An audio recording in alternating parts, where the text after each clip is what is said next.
In a short essay from 1899, Mark Twain writes, "All things are mortal but the Jew.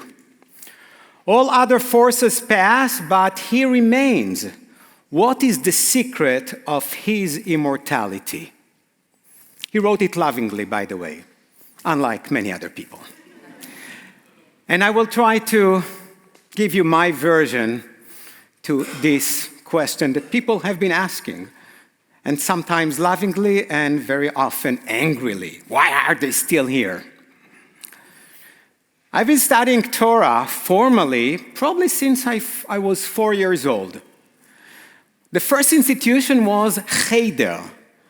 Cheder is something from the shtetl that somehow existed in my city in Netanya, in which a group of boys meet on a regular basis with an old rabbi, all rabbis were really old, to study the weekly portion.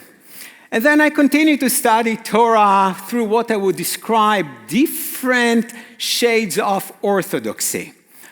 In all these cases, all the teachers were Jewish, all the students were Jewish. Even in rabbinical school in New York, all the teachers were Jewish and the students were. But then, still in New York, I took some graduate classes at New York University about Bible. And for the first time, the teachers were not Jewish.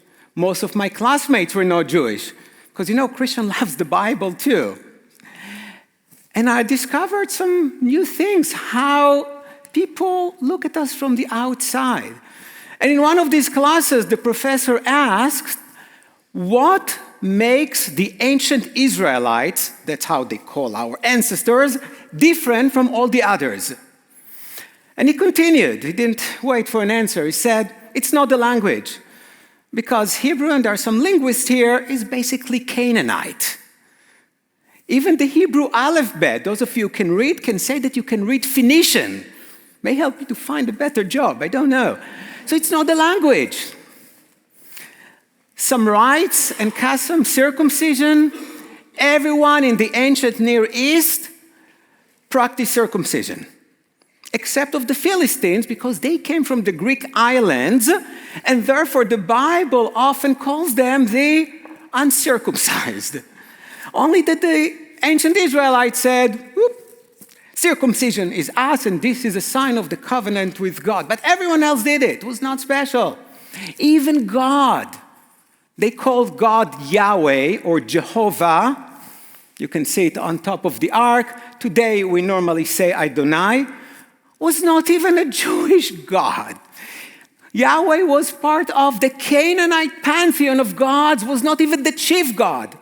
Only that the ancient Israelites at one point said, whoops, Yahweh is our God, and later on they said, Yahweh is the only God, and all the other gods are fake. But many other people worshipped Yahweh. Like you don't have to live in New York to like the New York Yankees. You can still like them when you live in Florida, as some of my family members. Okay, so if it's not language, it's not customs, it's not even God, what made them different? The professor answered, the fact that they insisted that they were different. Because no other nation insisted that they are not like all the others. It became part of their identity. Even though they were just like everyone else. And because they were different, they decided, we don't eat pigs.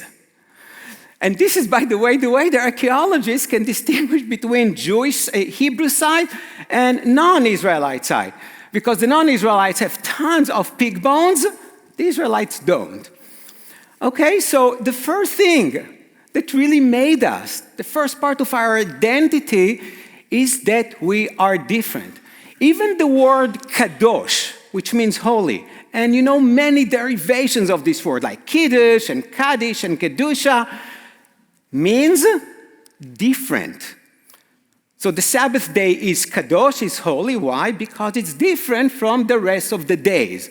So we start Shabbat with kiddush, sanctification. We mark that Shabbat is different with kiddush, with wine, and then at the end of Shabbat, what are we doing? Havdalah. to end it because we're continuing with the not different.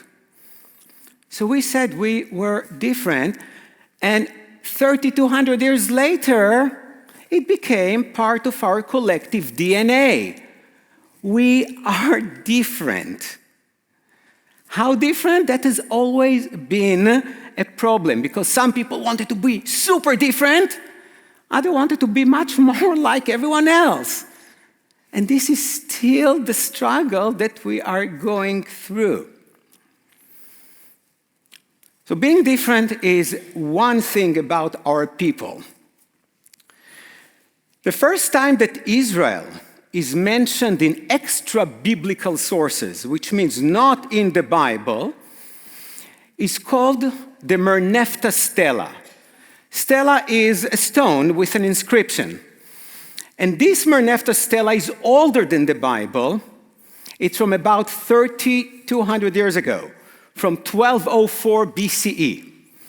Merneptah was a pharaoh. He was the son of Ramses II.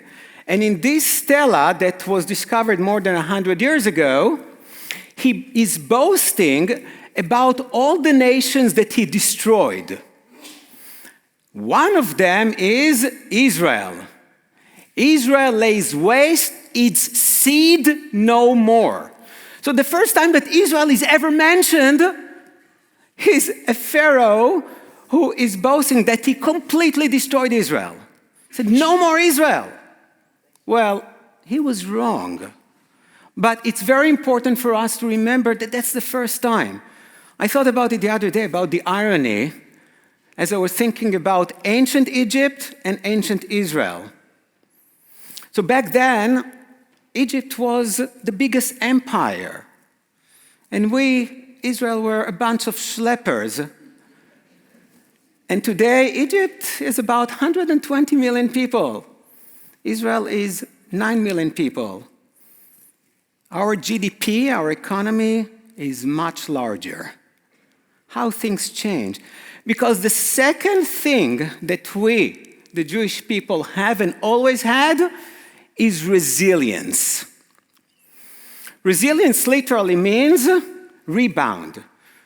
Resilience of a material, it's its ability to bounce back under pressure and reclaim its original shape or form.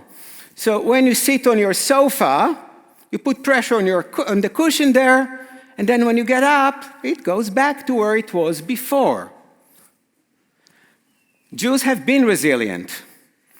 But I believe, after studying a lot of Jewish history, that we often bounce back to where we were before, but when they put a lot of pressure on us, pressure that normally kills other nations completely, it makes us bounce back even higher.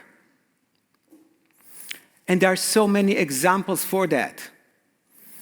So for example, we had a temple, an ancient temple. It's called the First Temple. And at 587 BCE, before the Common Era, okay, some 2,700 years ago, the Babylonians destroyed it and exiled us all over the Babylonian Empire. Should have been the end of us, but no. That's when diaspora started. So Jewish communities started to sprout all over the world. All the other nations disappeared. But we, probably despite or because of being all over and keeping our identity, being in constant touch with other cultures, other philosophy, we kept developing.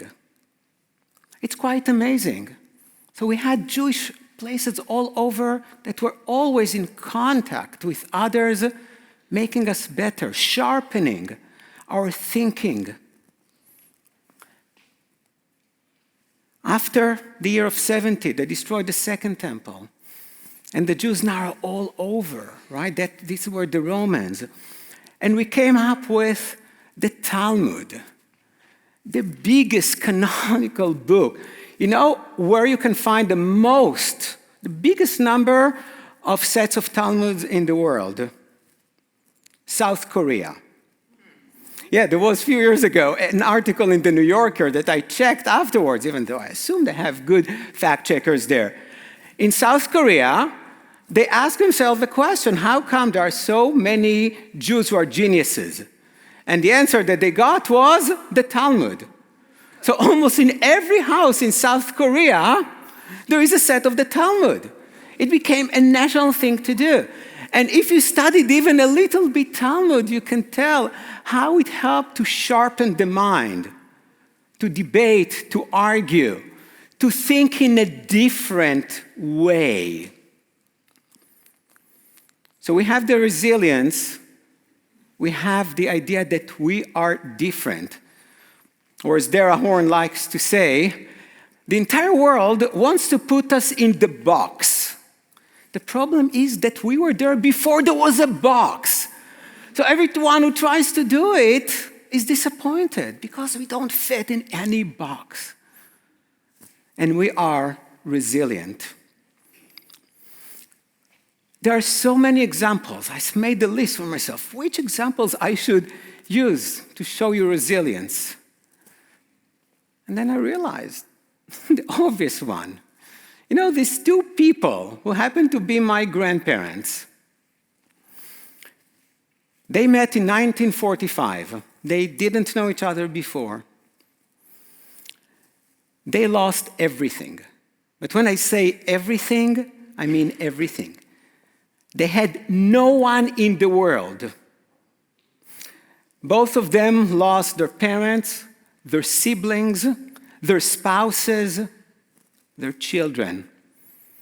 And then after the Holocaust, people tried to match Jews and said, oh, you're from somewhere around Lodz, you fit. And then they found themselves in a DP camp, displaced persons camp, a refugee camp. And nobody wanted them. Who wants these people, these broken people? Nobody wanted them. They didn't know anyone here to give them, to sponsor them. Israel or Palestine back then had a quota for the number of Jews who were allowed to go. And they just stayed there. Had a child in their late 30s who died, and then had another child. I'm very happy is alive. This is my dad. And they didn't have anywhere to go until Israel was born. And then Israel told them, for the first time in years, we want you. We cannot promise you much because we have nothing, but we see you. We know you. We want you to come. And 3 years later, it's unbelievable. This little group of Jews in Palestine, it's called the Yeshuv, 600,000 Jews. There were 1.2 million Arabs at that time, and a lot of other Arab nations had a war. Because when Israel declared its independence, the next day there was a war. So everyone attacked these little 600,000 Jews with a really poor army. Many of the soldiers were themselves Holocaust survivors. Primitive weapon.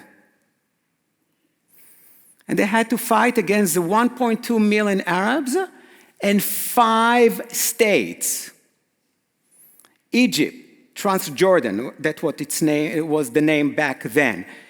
Iraq, Syria, Lebanon. Talking about resilience, I have no clue how they survived. Really, I have no clue how they survived. But they did. You see, the Semer Nephta, this ancient Egypt, they thought that they destroyed us 3,200 years ago, had the same idea in 1948. And they were wrong again. We bounce back much higher.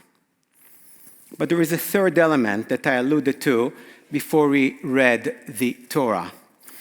And this is the idea of the covenant. When God first met us as a people, gave us the Torah on Mount Sinai, That was our first covenant. God said, follow this covenant and you'll become a better version of yourselves. But then 40 years later in the desert, things did not work out exactly the way that both groups expected. And they met again to renew the covenant. Because a covenant, a good one, is something that keeps being renewed. One thing they knew for sure. No matter how bad the relationship between the people of Israel and God is, their connection is eternal. And I think that helps with the resilience. This is quite incredible. And now, after 15 minutes, I'm getting to the answer, finally, why I'm optimistic even after, or maybe because of October 7th. Because modern Israel, just like the Jewish people in the past 3,200 years, is a covenantal country, a covenantal state. And for you really to understand what I'm talking about, we don't have to go far, because there is another covenantal country in the world. Do you know how they call the United States in Hebrew?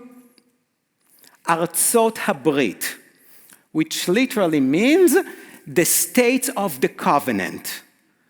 Because 1776, we established the first covenant. We promised everyone life, liberty, and the pursuit of happiness. But that's the beautiful thing when we talk about real covenants. Because about 100 years later, they realize, all this, it's nice, life, liberty, but not everyone here gets these nice benefits we had promised. And in 1861, we renewed the covenant. And about 100 years later, 1964, with the Civil Rights Act, it was another act of renewal of the covenant. I think because the US is a covenantal society, this is one of the reasons that the Jews feel so comfortable here, despite everything I spoke about yesterday. We understand, we speak the same language. So Israel had its first covenant on May 14th, 1948. And I'll tell you the story in detail because you don't need anything else. Why May 14th? Because the UN on November 29th, 1947, decided that the British, who controlled Palestine, has to get out of there on May 15th, and there will be two states there, an Arab state and a Jewish state. The Jews said, okay, we'll take whatever we can get. The Arabs said, no way, we'll kill you. So on May 15th, that's when the British left. The Yeshuv, Ben Gurion, and his people needed to do something. But they couldn't do it on May 15th. Why? It was Shabbat. Now, even though they were ultra-secular, Shabbat. That's, again, the beauty of Israel, because Judaism is part also of the secular culture. So we cannot do it on Shabbat, so let's do it the day before, on May 14th. But try to find a bunch of Jews agreeing on a document. And Ben Gurion was brilliant. He wanted everyone at the table. So when I spoke about the 4 or 5 children of the Agada on Rosh Hashanah, he wants all of them there. And you have the ultra-Orthodox, you have the ultra-secular, you have the people from the super left who adored Stalin, and he wanted them all. Try to have a document. So they were fighting until almost the end, and then they sort of agreed, but not completely. So Friday morning, they wanted to write it. Where do you write the declaration? You cannot use a paper, we're Jews. We need a parchment, right? Like the Torah. So they found a scribe and a parchment and told the scribe, okay, write down the whole thing, inscribe it. Not enough time. So Friday afternoon, they all signed an empty parchment. They didn't tell you that, but you can find out. They all signed an empty parchment, and only after Shabbat, they took it to the scribe, and the scribe filled in the blank. It was all one big... But I think symbolically, it tells the entire story. We're different. We have a covenant. And at that day, I think that many of these people who signed thought that they were going to die, because they knew that they are going to be attacked by a force that is many times larger and stronger than them. They signed it nonetheless and said, okay, it's blank. We will see what will happen. And it worked out, obviously. And now I believe, my friends, October 7th was not the reason, but I think it was the event that forced the people of Israel to figure out that it's time to renew the covenant. It's time for us to figure out who we are and where we are going. Because Israel was founded as a Jewish democratic state. And there are forces who want it to be very democratic, just like Sweden. And there are people who want to make it really Jewish, like ran by the Jewish law, by the halacha. And these forces are really strong right now. There are two ministers who have more power than the prime minister, who really believe that Israel should not be a democracy, should be a Jewish state. A theocracy in a way. But there are many others who don't.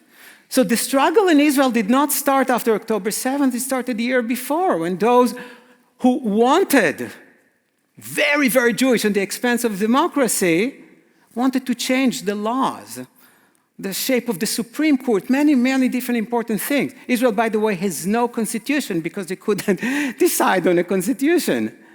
Okay? But that's when the struggle started, and October 7th was probably a result of it because we were so weak. But when we get so weak, when we are attacked from the outside, based on 3,200 years of history, we bounce back, and strong. Of course, the generation who suffers doesn't like it. Of course, people who are involved want things to stay exactly as they are, because Jordan said correctly, change is hard, we don't like change. But I can tell you that several years from now, we will look back and see a different kind of Israel after renewal of the covenant. Israel started with 600,000 Jews who had to absorb 3 million from so many countries, so many cultures, so many languages. But now we know more or less who we are.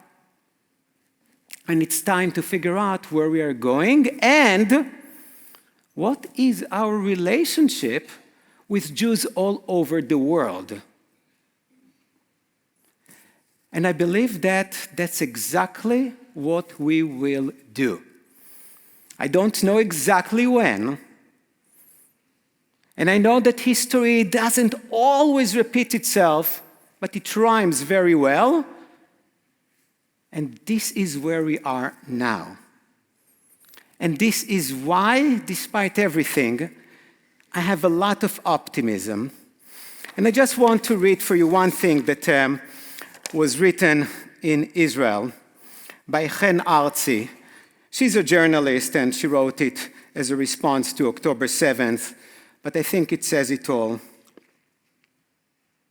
Every person is obligated to see themselves as if they came out of Be'eri, out of Kfar Aza, out of Sderot, out of Ofakim. These were the places that were attacked by Hamas. And this is a reference to the Haggadah of Passover, which when we say that each generation has to see themselves as if they personally were slaves in Egypt. So that's how she starts. Again, the super secular people in Israel still know the Bible, still influenced by the Bible, and assume that all the readers know the Bible and Jewish sources. They're obligated to remember and never forget until the last day. This is not meant to cultivate fear. On the contrary, it is meant to create hope. Once again, the elderly will sit in the fields of Be'eri, and the streets of the city of Sderot will be filled with children playing. Another reference to Jeremiah. After the destruction of the first temple, he tells the people, don't worry, you will come back and be in the fields and the whole. The burnt houses will be repainted, the fields will be plowed, and the tomatoes will be harvested. The existential threat will be removed. This is not a prophecy of consolation. This is a plan of action. For Jews, hope is not a feeling. It's not optimism in which you say, oh, don't worry, things will be okay. It's a plan of action. Or as Rabbi Sachs said, optimists believe that things will be fine. People will, with hope, believe that when we work together, we can make the future much better than the present. And that's what's going to happen. I have no doubt. What is the name of the anthem of the State of Israel? Hatikva, which means hope.